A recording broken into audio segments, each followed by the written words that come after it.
Welcome back, adventurer. Today's creature has been described as a man-sized cat that loves to play puppets with your dead relatives. Now if that tickles your ear, then come, put up a stool at Creature Tavern.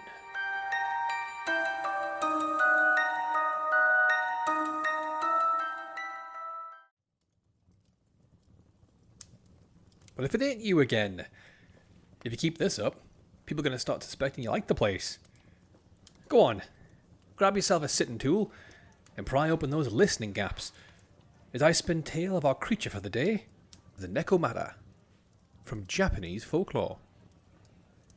The Nekomata, often known as the forked cat, or simply as demon, is one of a vast catalogue of kitty cat yokai. It's regarded as the monstrous one. Supposedly it's an offshoot of the Bake Neko, another spooky cat we'll get to in a future visit.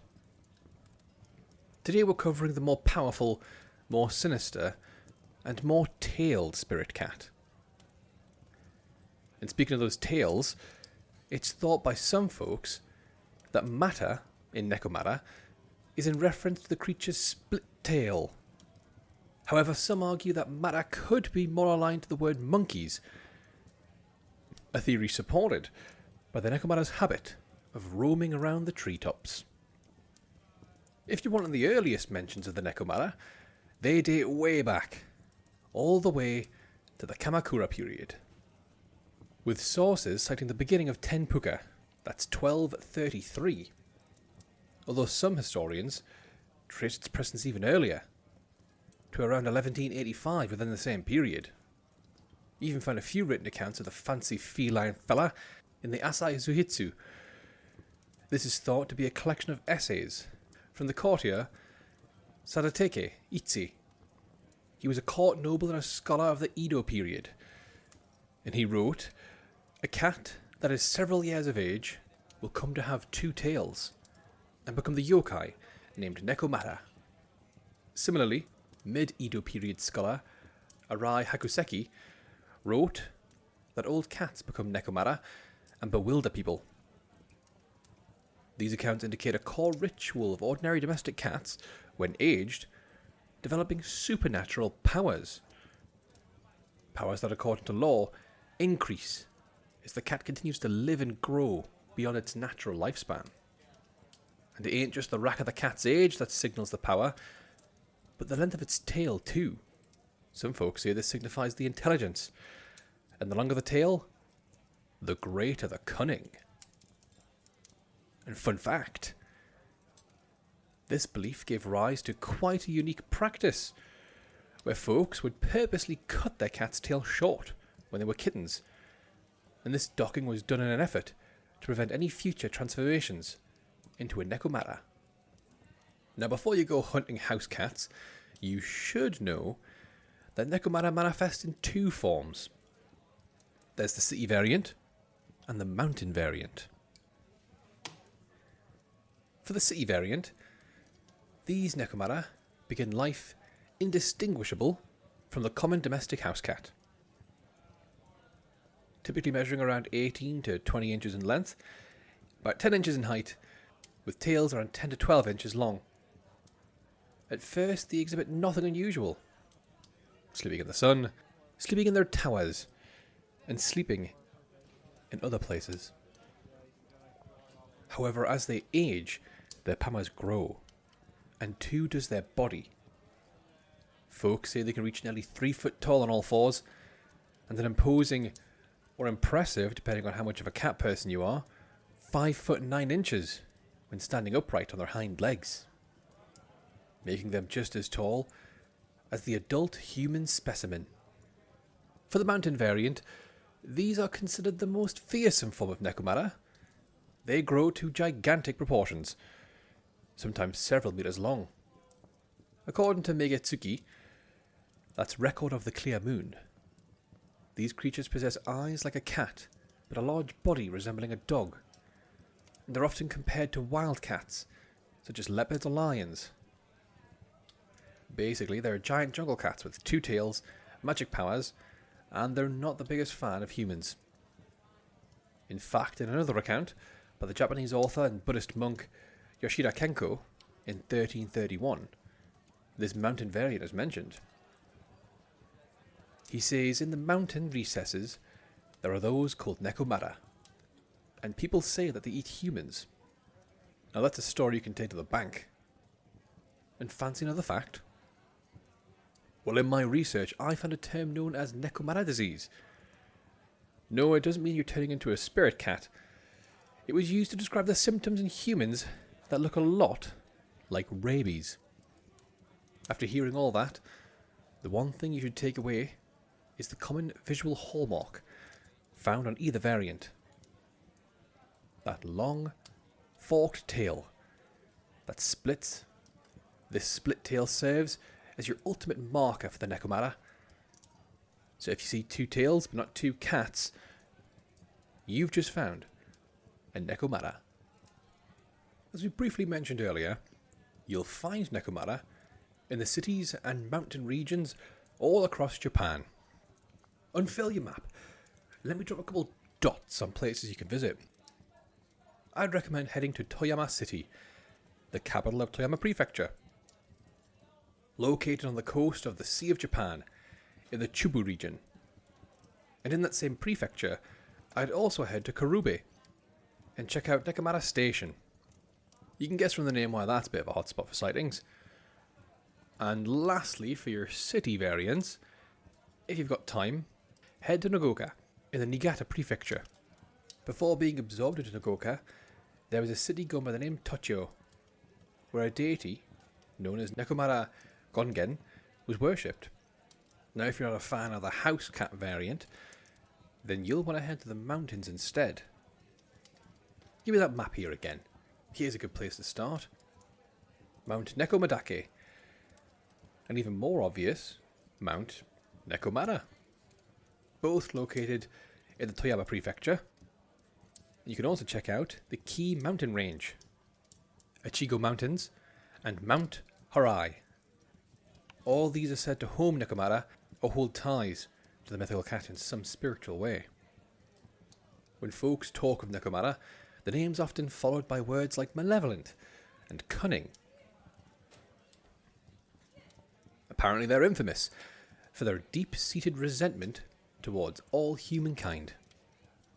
If you've ever spoken to a cat owner, they'll tell you their little fur baby is the smartest little critter they've ever seen. Well, unlike the ordinary cat, Nekomata are actually this intelligent and carry an array of magical abilities that grow stronger with their age. Their transformation from common cat into yokai stems from age, but what makes a Nekomata is the mistreatment, and the older and more abused a cat was in life, the greater its power and thirst for revenge after becoming the 2-tailed cat. Less magical, but still rather impressive, is their ability to walk on their hind legs and speak the human tongue, a trait often used to deceive and manipulate the breed of man. They're known to blackmail and enslave humans, and they're more than happy to exploit any weaknesses and fears you may have, taking pleasure in your suffering. And now this one may hurt a little, but when you look upon a cat, I bet you do so with happiness and love in your heart. Well, Nekomata look upon you with contempt and hatred. Yeah, that one's got a sting if you're a cat person. In some cases, they use this talk power to lure unsuspecting folks deeper into the mountains and to their inevitable demise.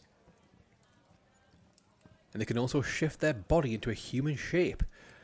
And when assuming this form, Nekomata are said to most commonly appear as older women, usually misbehaving in public and spreading gloom and malevolence wherever they travel. Lore also tells of Nekomata masquerading as geisha and playing the shimsen. That's a 3-stringed instrument, singing mournful songs about their own kind. The most unexpected aspect of a Nekomata is that they're rather talented necromancers, and it's said they can control corpses like puppets, raising the dead to do their bidding. And this control is achieved through arguably cute means: ritualistic dancing, waving their paws about in the air, and various tail gestures. They're even said to torment humans by summoning the spirits of their deceased loved ones, which, if you're not being the one tormented, sounds like it'd be a right laugh. But let's say you've got no dead loved ones. Maybe you never had any to begin with. The Nekomata ain't got nothing on you, eh? Well, how about their ability to summon fireballs with their tails?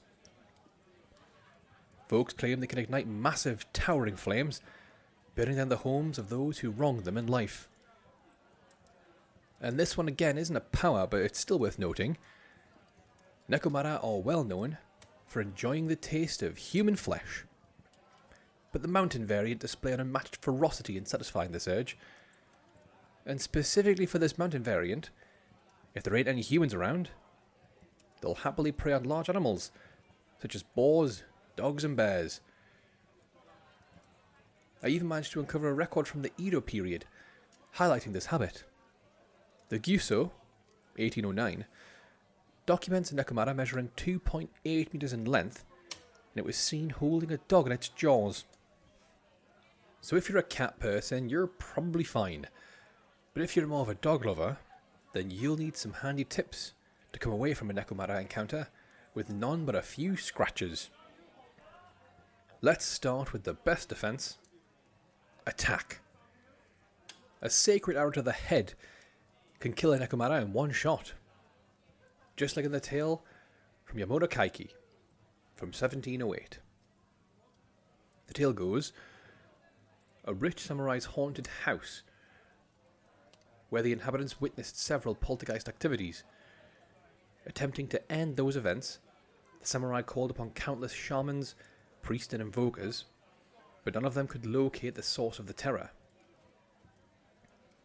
One day, one of the most loyal servants saw his master's aged cat carrying in its mouth a shikigami with the samurai's name imprinted on it.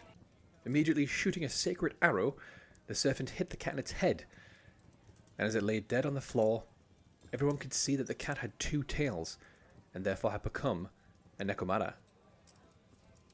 With its death, the poltergeist activities ended. If you're not one for spiking a ghost kitty, you can also take a softer approach by just not being an arsehole to your cat. It's not likely to come back as a vengeful power kitten if it's had a pretty good life. So respect your pets, people. And it also helps to have your home regularly blessed. This will help keep malevolent and evil spirits away. And with that, we're finished with our creature for the day. We've learned that if you've given your cat a treat and it looks like it wants another, you better hand it over, lest your home is consumed by fire. And that bell means it's last call here at Creature Tavern. So grab yourself one more drink for the road, and until next time, tread carefully, adventurer. You never know when you might wander into the weird